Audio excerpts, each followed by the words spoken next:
Bah sanction eza koya ebele pour plusieurs faits, plusieurs raisons. Il y a liboso ezali par rapport à la caporalisation en justice. Il y a mibale la plupart ya pays à l'Union européenne ba constater qu'effectivement dans leur pays bateau bazala qui kosa misala et pas na bango ba neko vivre grâce à ba contribution sociale à bateau mususu ba commis ba riche ba sali ba dépôt et belé tous ces éléments là mis ensemble et là qu'effectivement le pouvoir actuel est d'aller pouvoir mourir à prédation. Bakendara na franc congolais. Voyez-vous, bakendara na devise. Bakoluka soit euro, soit dollar. Au même moment, ba omi kumisa que ba okolita ba réserve d'échange. Au même moment, ba ozo ba mbongo na biso en devise, ba kende ko loger à ngokuna. Et puis eloko eza pasi. Ba mituka l'état, il y a l'état ya présidence et comme to ba to comment ba. Et comme auto école. Na mona voiture ya présidence et que to kamai. Depuis bateau baya l'incongruité nyonso ya muki ya Congo eza obima. Ce qui au moni un agent public de l'État a commis qu'on utiliser ba bien de l'État pour son service, pour ses intérêts. C'est ce qu'on appelle concussion. Et d'aller sanctionnable, maman. Affaire $300,000 oyo. Moi na mboka vidi et chimanga akenaki kuziwa chez un Canadien. Il est accueilli auprès ya membre ya présidence.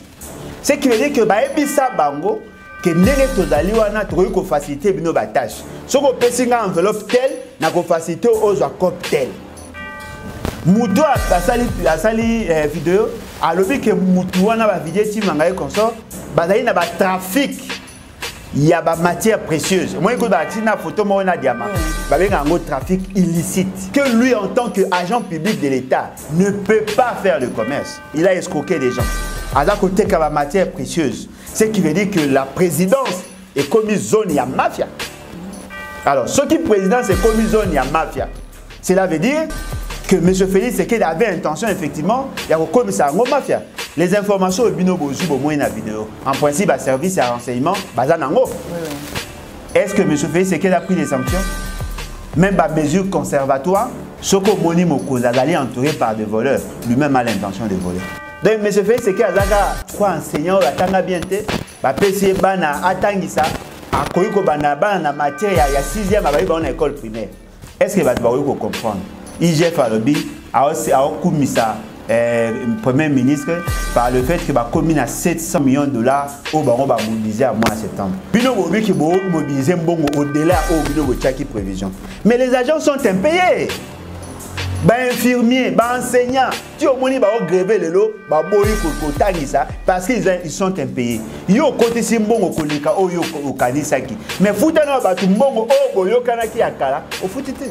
Donc ndenge zana ba enseignant ba na droit ko manifester te. Ba na droit ko lobate qu'il faut ba payer. Bo ape na mbongo, bo lobi ki bo ape na mbongo. Bo futa bango bo foutite, ba manifester bolongo li bango. Kutu Martin Fala na posa ofa na ba pays siki na ba kabila te. Groupe Martin Fayulu voyez que pays c'est qui n'a qu'à la place n'a pas à prison pour désorienter volonté à peuple. Ils n'ont pas le droit à Koufanda. Les deux types là, Félix et qui n'a qu'à bango bana langage ou bango bayo kabila. Il y a possibilité de pousser M. Félix et qui dans retraite anticipée.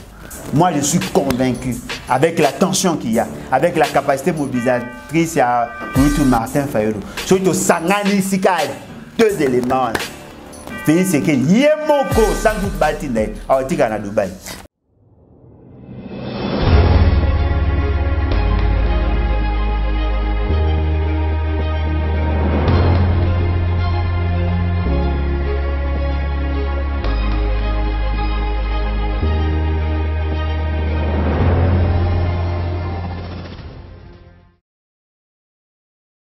Beauté Balandia Plus Claire Télévision, la chaîne de vérité, la chaîne qui vous informe à temps réel. Grâce une fois de plus, na banda kuna bino na numéro ici kana papa Alain Bolodjoa balobi le 18 octobre mon colombo papa Alain Bolodjoa moi cadeau, moi appel, moi vidéo et que ça la papa Alain Bolodjoa vraiment qui to comme makasi ba bit to lutter biso tout poto kokisa 440 na souka ne toyeba 440 ni pour papa Alain Kotsa 44 ans. Je dis vraiment un grand merci à toi, Papa La Yombe. Je vais laisser ma caméra. Pourquoi pas aussi mon coordonnateur, Opi Mafuku. Nous allons directement couper ça. Inviter à mon papa là. Bon anniversaire d'avance. Ah, merci. Merci beaucoup en tout cas. bien que naza penza ngongate a refêter pour ekomela nga mingi ka libanda ya mboka ya Kinshasa donc j'espère que j'ai craint que naza la tête mais na ça l'effort naza parce que je compte voyager avec une chaîne de la place pour nous ça documentaire sur la situation et l'exploitation forestière. Ok. Après les boulots, on lobby ma comme exploitation forestière, tu me qu'on s'appelle solo un livre na biso. Évolution un livre ya côté comme un livre ezali ndenge nini tisiko. Sincèrement, ils ont côté comme timidement d'ailleurs kutu ezali ki na ndeko moko abenga ki atindi mbongo il y a 2 livres abi mutuna ya kozwa mais ils ont vraiment été comme timidement. Mais stock ezaka toujours na Belgique et pas maman Antoinette Locadi na France n'est pas Edgar Mokondi. So ça pose ça aux livres, on a chose en France, Belgique, Suisse et consort. So ça pose ça aux numéro maman Antoinette ou bien il y a papa Edgar Mokondi, ou bien papa Laye Moko. À copier ça va numéro ana pour beaucoup en contact na batu wana mibale pour que livre pour te belé ba benga na mon epela ba commentaire mais so d'autres na numéro ya maman Antoinette ezali wapi wana ne tolobi bongo papa Alain Tokota na mayimatali politique. Union européenne balingi ba sanctionner entourage ya Félix Tshisekedi. Pourquoi? Pour ba commis vraiment ba nouveau riche facilement pena ki moyibi. Mais c'est comme si IGF Nabiso azali komona likambo wana te ezali ba propos ya Israël journaliste Israël Zito. Bon, en tout cas merci pour l'opportunité. Ba sanction ezakoya ebele pour plusieurs faits, plusieurs raisons. Il y a liboso ezali par rapport à caporalisation en justice. Bon monaki le secrétaire général il y a Nations Unies, il y a ça là qui déclaration ouverte dans son communiqué, dans le rapport à Salaki, à lobby que la justice est commise au service, il y a bateau à pouvoir. À Sitaki Ka, nommément, il y a ancien premier ministre Matata Pogno, où il a constaté que la justice a d'ailleurs ça l'acharnement, d'après l'idée, il y a un rapport Wana, c'est comme si il y a une action, une sanction ciblée, voyez-vous, contre les dignitaires et Mboka. Et puis, les l'indice de fréquentabilité à la République. Il y a mis balé, la plupart des pays à l'Union européenne, constater qu'effectivement, dans leur pays, bateau qui constate mais ça n'est pas na bango baneko vivre grâce à la contribution sociale à bateau mususu commis riche sali dépôt et belé na banini sombi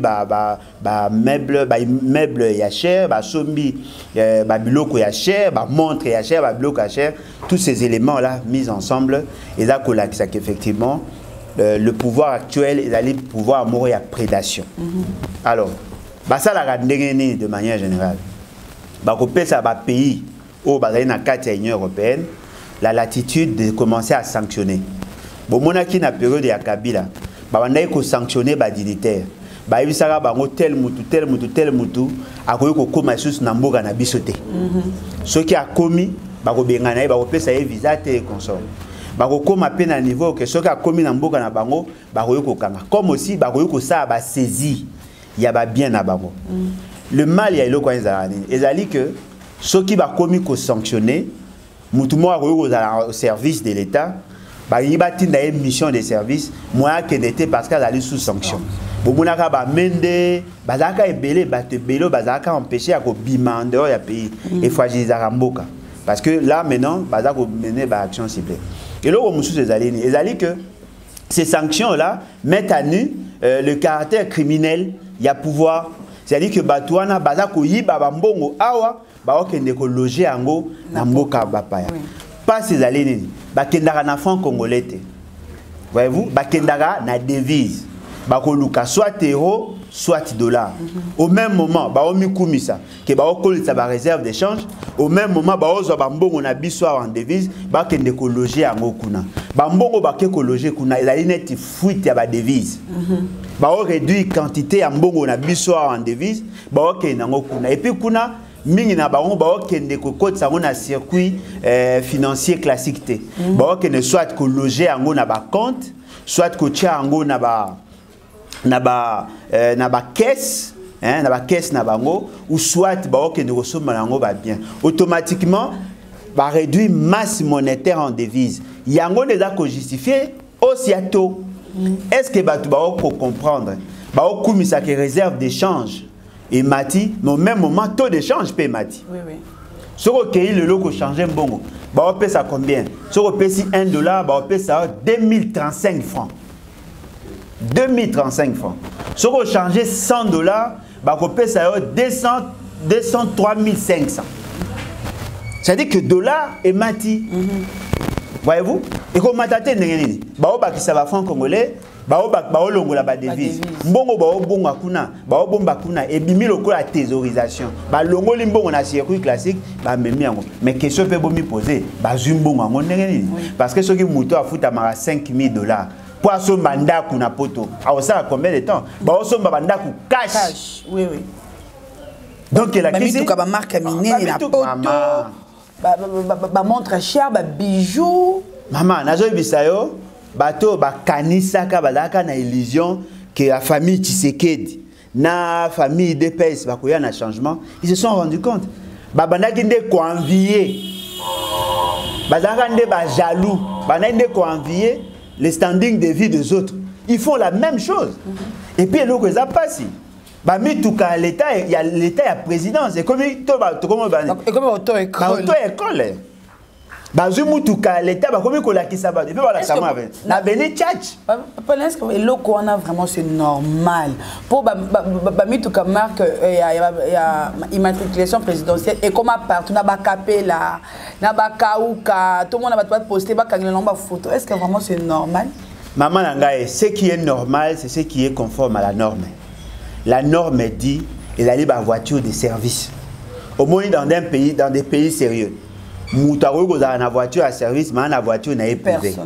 Ce qui a vu voiture à service, a sali ba course à service, a zonginda ku atiki yango azu ya yake.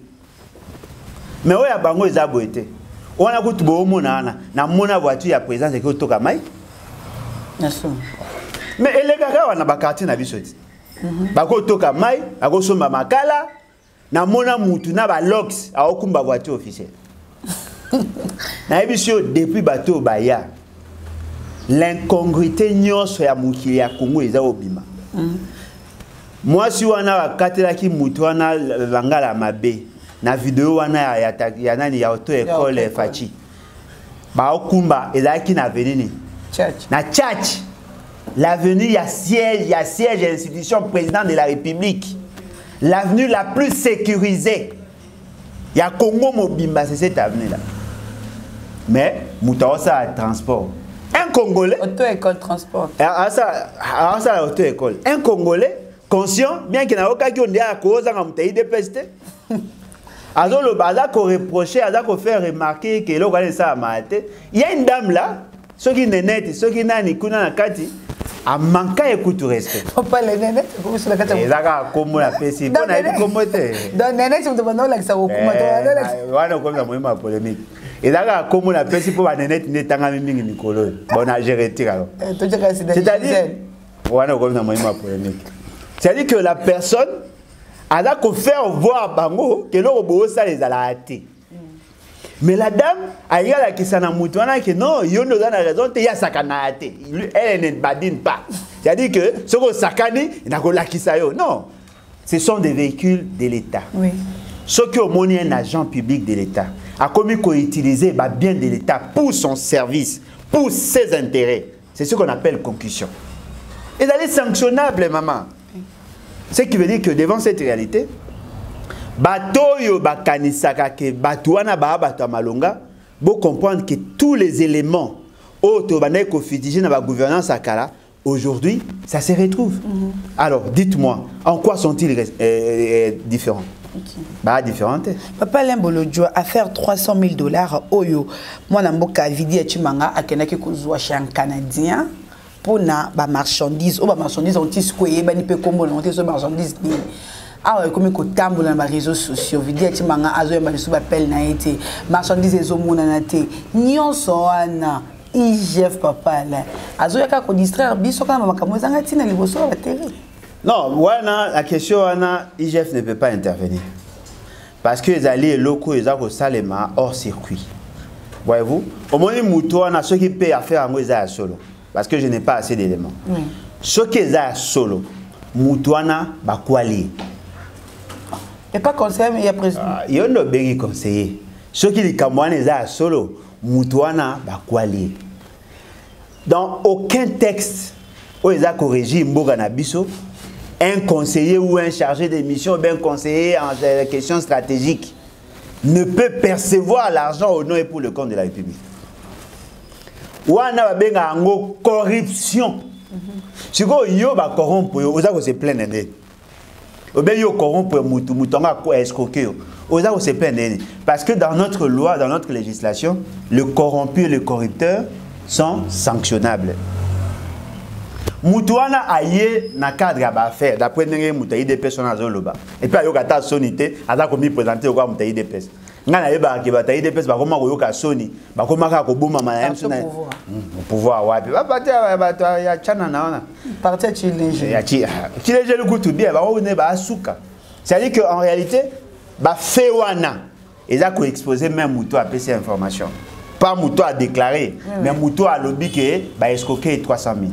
Ceux qui ont posé pour investir dans le Congo, les cas devant le service à titrer, à Kende, à Napi, à Kende, dans le ministère concerné, à Kende. Mais il y a accueilli auprès de membres de la présidence. Ce qui veut dire que Baebisa Bango, que n'engé tozali wana troye ko faciliter bino ba tâche. Ce qu'on peut signer enveloppe telle, na ko faciliter aux accords tel. Moutou a sali vidéo a lobby que Moutou wana ba vidéo ti mangaye consort bazali na ba trafic il y a ba matière précieuse moi ko ba na photo mo na diamant ba benga ngo trafic illicite il allait autorisé té il allait trafic illégal parce que lui en tant qu'agent public de l'État ne peut pas faire le commerce surtout pas ba matière précieuse. Alors vous pouvez imaginer à son rang il est fait. Ce qui est allé à solo, il a escroqué des gens. À côté de la matière précieuse, ce qui veut dire que la présidence est commise zone à mafia. Alors, ce qui est présidence est commise zone à mafia, cela veut dire que M. Félix Tshisekedi avait intention, effectivement, il y a commis ça en mafia. Les informations au bino bozu au moins dans la vidéo. En principe, à service et à renseignement, bazanango. Est-ce que M. Félix Tshisekedi a pris des sanctions? Même par mesure conservatoire, n'a le barango chaque fois. Soko Moni Mokonza d'aller entouré par des voleurs, lui-même a l'intention de voler. C'est simple. Papa Lembolodjo, depuis Félix Tshisekedi Akoma, président de la République, Tilo a lobé surtout à l'exception plan au Azanango pour na Congo. Pour nani. Surtout kaka on a posé que Pierre Moro kuna ni projet qui gagne mais plan de pour ça présenter plan le quoi président na gouvernement Tilo tout monde a été. Bon, basalaka fort malheureusement, Basalaka, présentation, il y a un programme. Programme de gouvernance avec une candidatrice de mémoire. Basalaka 15 piliers avec plus de 400 et quelques actions à poser. On leur avait dit que c'était réaliste. 48 millions de dollars, 48 milliards de dollars pendant 5 ans. Les actionnaires de tout Basala va consommer 3 ans. La quasi-majorité va salité. Bayeko comme na Samalukonde. Il faut présenter le même programme, mais il va réduire en score en 3 ans.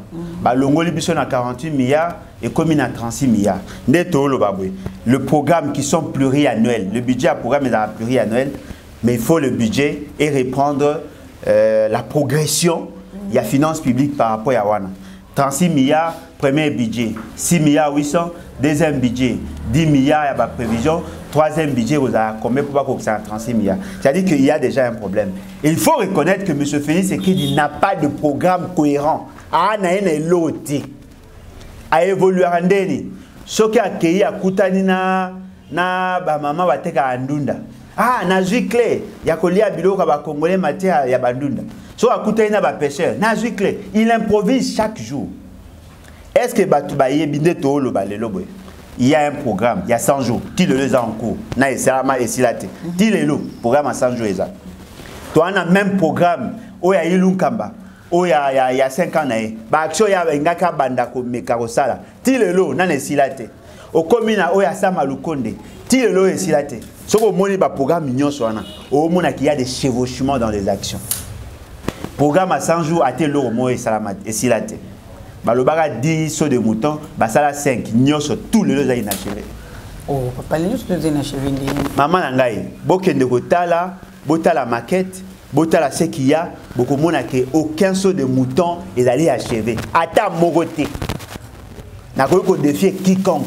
Ata mon côté si là. Ata oya ni ya sosimat. Et si là mais bino botala rango ka po bomoni ba pakoli couleur. Et si là là inachevé. Beauté bimisa oni. Oh maman, yo bengi on beauté ndeni. Yeba ngo na chaque niveau ba tchaka ba poto, ba place musu ba poto ezate. Et bon ga ba tcha ba panneau solaire. Non ba panneau solaire za mukie par rapport à ne ba tchaki. Et bon ga ki ba sala ba signalisation. Et ça la maté. Et puis sur le tali même na forme. Mingi na on va ça avec beaucoup d'erreurs et là plus à côté ngama c'est-à-dire que le loco va prometaka ba tchaka ngo et salama té et dali nyos sans exception et dali inachevé. Papa Limbolo joto zela nini vraiment nini na économie to na social ya ba congolais tout s'attendre vraiment na nini yo lokola économiste tout s'attendre vraiment na nini na makambo nyonso. Maman ba économie ya malonga yo take pas ba konzi ya malonga bo ba non masolo ya no ya ba konzi. Parce que bao bazali lelo bazali na pouvoir mort cancérogène. Mais quand on imagine tout ça quand analyse moins simple. Depuis M. Félix c'est que la prometa qui va vivre frère kokita. Il est qui déjà 3 mois. Mais Masangwe. Masangwe est où tu? Et où tu quand makasi. Oh quand ya mwana yakati. Et mususu. Mususu kitime na mbujima. Kaka yango wana kaka. Kasi kaya kanya makasi. Oh maman. Mais Masangwe to robeta ngo chaque jour ne yasika. Mais yakati. Maman yaka combien 200 000 sacs. Mais yaka. Non mais attendez, yaka 200 000 sacs. Ba oteka ngwa. On a teka na kankoko. Na kankoko yo so sombi. Oh, mais nga on se mande nga zo kitanta. Oh, non mais attends, zo kitanta so sombi. Vous pensez qu'on va faire l'économie avec les politiques fantaisistes? Bah pour mettre qui bloque kita. Mais ce fait c'est qu'elle a là pour compter sur l'importation. Est-ce que vous voyez qu'il attend au début babandai? Ce qui va ça élevage. Peut-être là au niveau national, on allait produire beaucoup de soso. Bah poulet de réforme, ou bah poulet de chair. Ce qui va produire Zaka, bah il y a qui est la possibilité à inonder le marché. Probablement le prix allait baisser. Mais vous savez quoi, M. Félix, c'est qu'il compte sur les importations. Bah le but qui va passer commande, n'a pas payé à Libanda pour que Bayan n'a pas soso, bah bengi va poulet béton. Ti le lot tout le monde a Facebook. Maman n'a pas. Parce que là on a point de presse, papa Alain. Non mais yo za moi si. Na ko defona tout non des questions. Au so moni ango. Quand je t'osel, to là mais on a jour anniversaire papa les pour moi on se bien. Maman ko yela nga ba soso na côté. D'ailleurs yeba ngo ki na we ko lia ba soso te o ba ina ba goza taba matière fécale ba sangisi ça on mo forme musungi. Bato ba comme na niveau ba ko kosa même bloga mabe ko ba la ça. Yo so mona un pays sérieux a compter sur les importations. Baobi qui va passer commande justement pour na kozwa. Pour na kozwa ba soso libanda baya koteka. Mais ti le lo yete. Masango bo beta wana. Masango ezali deuxième séquence, il y a production, il y a service national. Il y a liboso balonara 5000 tonnes. Na 5000 tonnes, batekara na kasai na katanga na période il y a eu la réfraction. Et où melate et silaga bazonga et sur la crise. Les lots ba yesus na 5000 tonnes. Ba iba oteke la na ba soda parce que ba on est ba na droit. Ba tchena ba camp, ba cantine pour na oteka ba nini wana. Tout ça la démonstration. 5000 tonnes équivaut à 200 000 sacs. Il y a 25 kilos. Soko aussi 200 000 sacs. Au bani côté que la soda poise à la mois à fois la nango 12 pour na famille mo na nango 12 toujours on pour na 12 mois neto lo babu la production au bango ba ozela et comme en 2022 au moni les développements les lots dans le monde entier tous les théoriciens va démontrer en gros ils allaient le mourir d'aka planifier voyez-vous. Pour qu'il y ait amélioration, il y a conditions de vie, il faut qu'il y ait de bonnes politiques. Aujourd'hui, il n'y a pas de bonnes politiques. Il y a une politique qui a tâtonnement.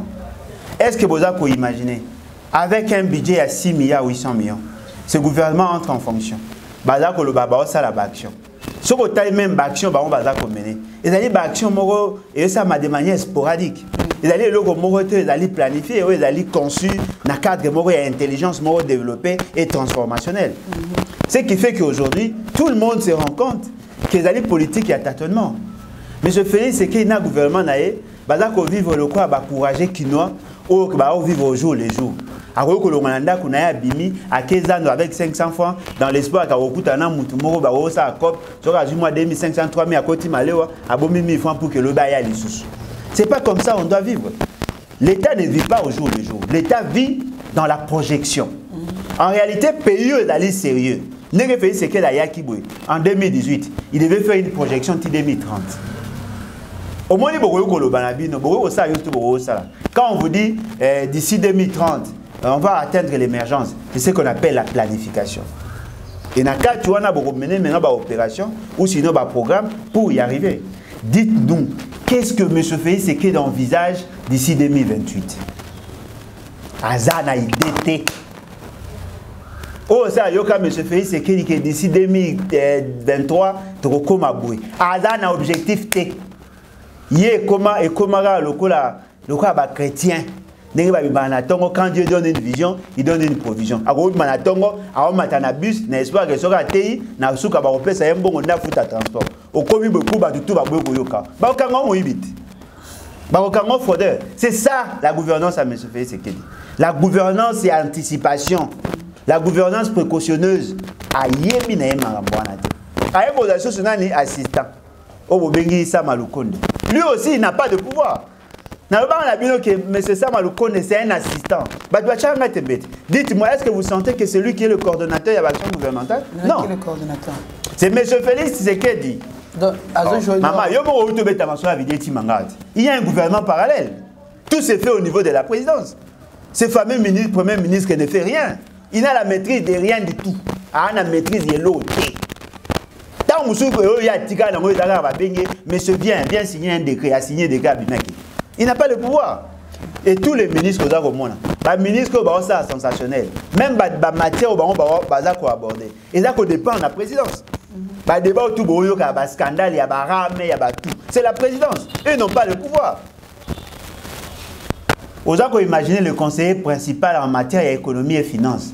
Alors, que M. Félix Tshisekedi a signé coopération avec le Rwanda, lui n'a pas touché au dossier. Dans le domaine de l'économie et de la finance, mais lui n'a pas touché au dossier. Il a conseiller en charge d'investissement, non, investissement oui, mais ça a un impact sur l'économie. Il fallait que les deux travaillent en synergie pour que sa orientation. L'aspect investissement et qu'on peut marcher contre l'aspect économique. Personne ne maîtrise quoi que ce soit. Donc, M. Félix Tshisekedi trop le bané, azaka le quoi enseignant atanga bien te, ba PC bana atangisa, akoyiko bana bana matière ya 6e abayi ba na école primaire. Aola que ça va on algorithme alors que bana bana. C'est-à-dire que akoyiko dane na ba idée akotangisa bien, maza koyeba ko adapter matière na niveau ya bana te. C'est ça le problème à M. Félix Tshisekedi. Et puis passe na ngai. On a d'accord remarqué batumi ba ochango kate, nazo loba ondeka ngamo na oloba. Président Nabino Obenga président lobby à qui par salaire était président Mouki. Il y a vivra grâce, il y a un voyage. Ben oui, alors qui ont tant sur le voyage, hein, frais de mission même ça n'a pas vu. Maman, frais de mission va calculer sur base. Il y a durée, il y a voyage et puis il y a dépenses bah ça la kuna. Ce qui va tirer le voyage il y a 10 jours et que bah ça il a que par jour, par exemple 250 000 $. Ce qu'on salit 10 jours, il a dit que le nombre de jours, salit, il faut que ça bon. Mais il y a bien fait ça dans le bord à droite, il y a gauche et bas. Mais tant on a la première photo, moi, on n'est pas vu ça rabino. Moi, on n'est pas vu ça rabino. Ce qu'on a payé ça, c'est ça. Alors, bien qu'il y a ça dans le bord à droite, il y a gauche. Ma paix, ça va nani. Il y a moi qui a ça va dépense, donc à Kabaka. À ça va dépense, est-ce que vous trouvez-vous vraiment sérieux? Moutouma a les garanties, ça mais à coup par ici qui vit grâce au voyage. Je comprends pourquoi il multiplie les voyages. Donc pour maman, il y a moi qui est bon, ce qui est tika les délais et sur la ça va dépense na yoana salak. Je comprends pourquoi ils multiplient les voyages. C'est comme si vous avez une invitation. Si vous avez un fois à moi, vous avez présenté voyage à Kozambon. L'anniversaire,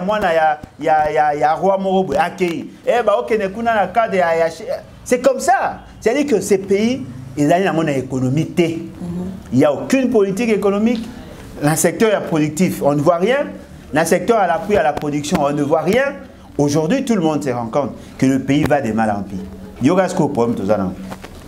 Les besoin à l'État, ils ont s'accroître. Si vous allez sincère, vous remarquez que ils ont déjà. Oui. Donc il faut encore. Surtout, chose qui est moins économique. Surtout, nous partout ici, on va s'ala qui misala et bébé. Intempérie, boula n'engage à bêta, terrasse à boucher, bandélé à bébé. Il faut non seulement réparer, mais que tonga bao ba tonga rite. Besoin ils ont nombre d'agents et matite. Matite si nombre d'enseignants. Au lieu que va recruter des enseignants debout, va recruter des enseignants assis. Tout à qu'il y a 600 millions et 600 000 enseignants, le taux qui est déjà à 718 000 enseignants. Kobo sanate, ba militaire, ba policier, il faut recruter. Koba qui ça, paie déjà. Il y a déjà un problème. Dans le niveau de l'administration publique, qui s'appelle 4, il y a déjà un problème. C'est-à-dire que devant tous ces éléments-là, les charges publiques, ils ont combattu. Mais bon, il y a l'État, ils ont baissé. Est-ce que vous pouvez comprendre? IGF a lobby, a commis ça, Premier ministre, par le fait que la commune a 700 millions de dollars dans le mois de septembre. 700 millions de dollars, on va mobiliser à mois de septembre. Principe, il est connu de tout le monde. Lorsqu'on mobilise l'argent dans l'exercice, il y a un budget en cours. Tout cet argent est affecté dans la dépense publique dans le budget. Bino bobi qui mobiliser au-delà au bino bochaki prévision. Mais les agents sont impayés. Infirmiers, enseignants, tu au moni gréver le lot, boyi ko tangisa parce qu'ils sont impayés. Yo côté simbongo kolika o yo o kanisaki. Mais futa na batu mbongo o boyo kanaki akala, o futite. Mbongo zo servi nani. Et puis yo ka esika ki makozanga mayele ya batu. Moutalobi ka kotangisa te parce qu'il n'est pas payé, bo désactiver, bo ju mutumsu bo tché pour bo remplacer. Et c'est Salama Wapi. Un parti qui se dit social-démocratie a coquille que l'ongola mutuna musala pour avoir manifesté un droit constitutionnel. Bah désactiver les enseignants. Donc il n'y a pas d'enseignants, il a droit à manifester. Il a droit à l'obaté qu'il faut pas payer. Bon à peine en bongo, bon lobby qui bon à peine en bongo. Bon foot à bango, bon footité, bah manifester bon longo li bango.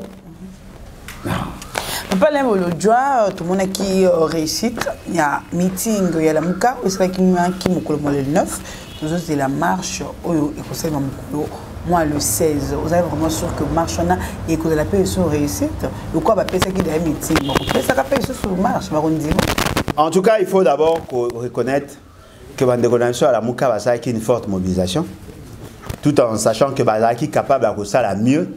Mais ce qui est vrai, il y a un bon message. Il a démontré à suffisance qu'il y a une forte mobilisation. Et il y a démontré que Kouloutou Martin Fayulu reste et demeure l'homme le plus populaire dans la classe politique.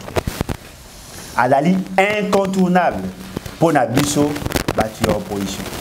Mais le réformier tout le bakapé, cette popularité doit s'entretenir par rapport à la cohérence dans ce que nous faisons.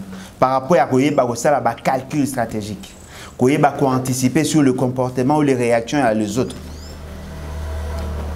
Tant qu'on va convoquer marche, toutes choses restant égales par ailleurs et qu'on réussir. Au moins, ceux qui baillent dans marche, c'est déjà une réussite. Oui. Ceux qui peuvent bailler au-delà, ça sera déjà une réussite. Parce que la réussite n'est pas seulement mesurée en termes de capacité de mobilisation, mais aussi en termes de message. Oui, oui. C'est que moi j'ai aimé. Quand il a abordé Nakata Meeting, à côté de la matière, la question de l'Est, la question de la condition de vie, et tout ça, à l'obéli la gratuité enseignement, à l'obéli, moi j'ai aimé. J'ai aimé. Place au Toyo Kanaka, moi, par rapport au processus électoral, parce que je ne suis pas obligé d'être d'accord avec eux sur tout le point. Ceux qui marchent sur un ba autorisé, batu baoya. Non pas ya. Pour fêter ceux qui tenga au fait à l'essence, tenga les 18. Ceux qui ba yébélé et que marche et salami sur le plan mobilisation, c'est bon. Sur le plan message, le consommateur il y a message, il y a marche, il y a meeting, ils allaient aux communautés internationales, ils allaient M. Félix Tshisekedi, ils allaient population oyo bazako adhérer à la philosophie. Posons-nous la question. Ça va aboutir à quoi? Ponanga. Et puis nous allons comprendre et quoi aboutir à Félix Tshisekedi a Fandiawa, Kabila a Fandiawa, Kouloutou Martin a Fandiawa pour que solo la masolo à l'élection il y a 2023. Je doute fort que solo la masolo à 2018. Or, combat na biso, il a eu d'abord de faire respecter la Constitution. Tout à l'heure, il y a plein d'onctions populaires à Anandaku. Moutoumoro a une onction zéro. Il y a population à Anakita Okonzi. Moutoumoro a se comporter en Django. A vu voir la population, a pété dans la meilleure connaissance, n'a fait ce qu'il dit, on a mis ça tout bas au fan. C'est antinomique. Kouloutou Martin fallait na posa au fan na fait ce qu'il n'a pas Kabila té. Kouloutou Martin fallait faire ce qu'il n'a Kabila place na bango la prison. Pour désorienter volonté à peuple. Ils n'ont pas le droit à kufanda. Mais le cas bango qui est logique wana, ambassadeur va remona il n'est pas radical. Et bah monsieur va remona a coloniser l'élection. Mais les deux types là, Félix Tshisekedi na Kabila. Bango ba langage ou bango ba yoka bien. Voyez-vous? Donc il faut tout ça vraiment effort. To sunga bandeko na biso ala muka pas quoi attaquer bango na marque à fragiliser mais à quoi ça bango certaines vérités que nzela bo kende bo suka kuna bo commenter parce que le processus électoral au bango ba oloba et suka na seni mais après seni il y a la cour constitutionnelle ba tu ba ça l'effort te akoyeba muto ala li président cour constitutionnelle akoma kuna ndé. C'est un avocat, il a été dans le dossier à Caméré, à Saliba gaffe. Il y a interprétation à la loi. Déjà, quand il était avocat de la République, commissaire, membre, il y a cour constitutionnelle en violation. Non seulement il y a principe, il y a remplacement, mais aussi par rapport à la violation, il y a droit, il y a juge au bazar. Ce qui est surprenant, lui qui n'a jamais été membre de la cour constitutionnelle, on fait de lui président. Ce que vous avez à Moutou à Kala. Pour remplacer le président, il y a une continuité parce qu'il y a une philosophie. Il y a Zalakate à commis Moro, à commis président. Pour avoir justement permis à Félix Tshisekedi d'atteindre son objectif. Qui vous dit qu'il n'est pas au service à Félix Tshisekedi? Ou déposer candidature, il va rejeter dans la cour constitutionnelle. Au cours de sa recours. Au commun la cour constitutionnelle, Fayoulou 62%, le Moli Fayoulou, Félix Tshisekedi 52,8%. Bon, ça, Nini. Monga bo benga peuple boya vérité des jeunes batu ba kokoma mo wana vérité des jeunes et comme expirer ba bien ezalaka bo après na suka okene élection après na élection tozonga suka la même vérité des jeunes quand la population a commis comme mesana na vérité des jeunes et au père de substance toi anticiper il y a possibilité de pousser M. Félix Tshisekedi dans la retraite anticipée. Moi je suis convaincu avec la tension qu'il y a, avec la capacité mobilisatrice à Kouloutou Martin Fayoulou. Surtout, Sangani Sika a deux éléments. Félix Tshisekedi, Yemoko, sans doute Batine, à Dubaï. Merci beaucoup, Papa Levolodjoa. Tu as commis pratiquement Nasuka Yemso, Mokolo Mwalelo, to la Kanana, yo pene internet na biso, parce que numéro de téléphone et pas ya mutunyon so ko se pela ko benga, yo ko contrôle sur l'homme privé, to peut-être ko pesa ko cadeau pour Mokolo Mwalelo 18. Ah, cadeau. Cadeau. Bon, on a qui dit cadeau, mais merci d'avance. Plus 243 81 250 28 51 81 250 28 51. En tout cas, merci beaucoup pour l'opportunité. Je crois que bateau barolinga reçoit livre baroyo ko benga pour topé sa bango numéro à Madame Antoinette à qui na Paris à zongi écoute na Belgique. Fort malheureusement on attend on a qui en contacté mais ce qui est vrai ba livre ezali boyo reçoit ba livre. Ce qui n'a ko senga batu quelque chose na compte anniversaire nanga et le mot na senga bango le jour à le 18 biso tout au coma je suis béni. Ça sera le plus beau cadeau. Dans parce que on va comme joyeux anniversaire les bolodjo je suis béni. Non, on va pas publier dans les réseaux sociaux que je suis béni le jour à le 18 parce que le résultat passe il y a pas longtemps on va autour de 12 personnes. Gouvernement a bien à Kanyaka il y a 3 mais besoin de te dire qu'il y a 12. Il y a eu beaucoup de blessés. On n'en parle pas. Ce qui tout ça là un message on a sincèrement moli mon arrive aux aliens qui pour souci na biso d'aller ko fêter ça en bien. Pour fêter na oliaga soso net mais ça na ba cuisse na bangwa na kwanga na mayonnaise na pilipili bon aller à pipite kanet oliaga et ko changer na ngolo amalonga te mais ce tout ça li message moko fort pour nanga na monika ke ba kobi je suis béni je suis béni je suis béni les 18 pour nanga déjà SM souka na cadeau. Merci beaucoup na papa Alain Bolodjoa, merci Penaïm Moutouzaki qui est côté la biso sur Plus Clair Télévision. Biso Zaki Mbalon boso côté la biso, ko santé na ko s'abonner, na ko aimer, pourquoi pas aussi ko partager ba émission na biso. Na si ma caméra, tous hommes qui na popo la yombo plus que boss, pourquoi pas. Na régie finale Touzaki na cordon puis ma fouikou, Joël Kombe, la Combelaise, Joël Gonago, chasseur d'images. Na micro Zaki Ngabino grâce Tumba et je vous dis bye et au prochain numéro.